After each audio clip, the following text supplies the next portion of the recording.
Akibat drainase yang masih buruk dan sering dipenuhi sampah, membuat kota Palembang belum terbebas dari yang namanya banjir. Kondisi ini tentu perlu dicarikan solusi, mengingat musim hujan masih berlangsung dan kota Palembang akan menjadi tuan rumah Asian Games 2018. Seperti di kawasan Jalan Rahmakasih 6, Kelurahan 5 Ilir ini, genangan air terlihat cukup tinggi, yakni mencapai hingga 50 cm. Kondisi ini sudah terjadi untuk yang kedua kalinya akibat hujan deras yang turun kemarin malam dengan durasi cukup lama. Sejumlah jalan yang menuju lorong rumah warga tergenang banjir sejak pagi hari. Kondisi ini tentu saja mengganggu aktivitas warga sekitar. Banjir ini terjadi diperkirakan akibat drainase dan selokan air yang banyak dipenuhi sampah. Salah seorang warga Rahmakasih 6, Farida, menjelaskan, selama 30 tahun tinggal di kawasan ini, baru akhir-akhir ini jalan dan rumah warga tergenang banjir.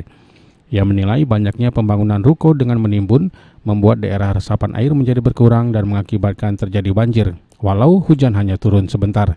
Kami ini sudah 30 tahunan lebih tinggal di Rahmakasih nih. Selama ini tidak perlu kejinguannya banjirnya. Nah, semenjak banyak bangunan ruko-ruko ini lah kurang penyerapan. Jadi banjir nih hampir sama hujan sedenget deh. Lah banjir. Oh, jadi lebak-lebak kita tempat gitu lah timbun wong kalau ya. Nah, yo lah ditimbun kalau oleh bangun-bangunan ruko nih di Rahmakasih 6 nih. Iya. Nah, kapan ke depannya mak mana? Nah, cak mana pemerintah kita nih? Kayaknya harus ini apa namanya diperiksa dulu daerah kami nih, cak mana ininya solusinya. Apa pembersihan parit-parit, apa dibesak sedikit parit. Tidak hanya di kawasan Rahmakasih, di Jalan Residen Abdul Rojak, tepatnya di depan SMA Kusuma Bangsa, banjir kerap kali terjadi. Kondisi ini terjadi akibat saluran air tidak lagi mampu menampung aliran air. Akibatnya air meluap dari selokan dan memenuhi jalan raya.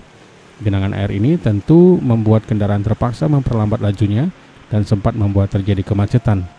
Julius Lumban Gaul, Devi Setiawan, PAL TV.